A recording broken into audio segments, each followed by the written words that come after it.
where did we go awry? May of this year that are showing anywhere between a $500,000 to $900,000 excess in revenue carryover for this fiscal year. And I understand the two of you gentlemen did not necessarily look at that as to why we got here, just where we currently are, and that'll have to be something the auditors will have to address. Well, let me try to answer that maybe a little bit more detail. Just through experience, I've noticed that there are several stages that districts go through once they find themselves here. The first stage is one of denial. Everybody says, no, this can't be right. We don't have a problem. We don't have a problem at all. The second stage is kind of one of a blame, what I call a blame game, blame stage. And to be honest, we try to look beyond that because, we look at where the district is right now and what needs to happen. And that gets us to the third stage is recovery.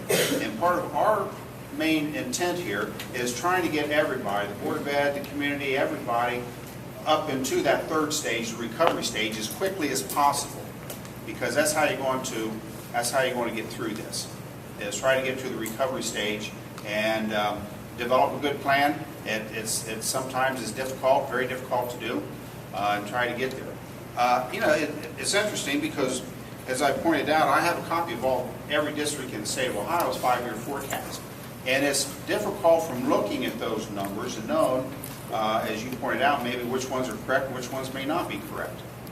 We do run through this on occasion. The last one was probably 2 years ago in August where we, very similar situation with the treasurer leaving and the books weren't correct. And so that does happen once every 2 or 3 years. It happened right next door here about, I guess, 5 or 6 years ago as well.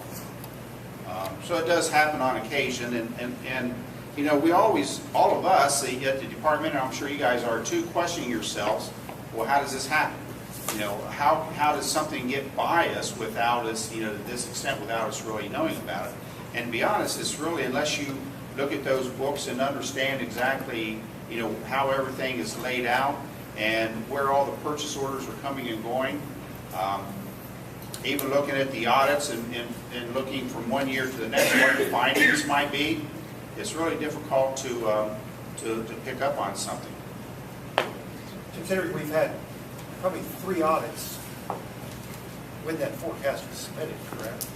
2 audits. The school's audit and the state's audit. Right. You have now, once we determined that there was an issue. Again, once Mr. Ohm comes in and says, hey, there's some issues here, and I want somebody else to take a look at it. That's where it comes into, and where Dean, we called Dean in to get a financial analysis done. And again, it went very long, very similar to what Mr. Ohm's numbers projected, much more than the former one, I guess.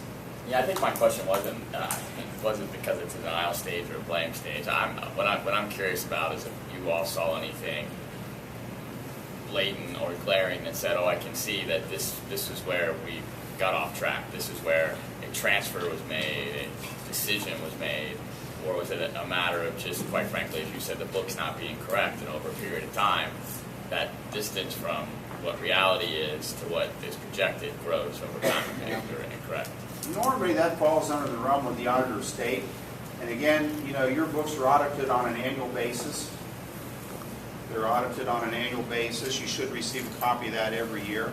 And there would be findings in there in those audits, whether or not, the auditors found anything. The auditors are the ones more or less are the number crunchers. Yeah, I think that's what the board member had, is that we had an audit just within the last, 12 months. For fiscal year 11. Right, which indicated that the projection the year out looked accurate. So the question really is where do we go awry?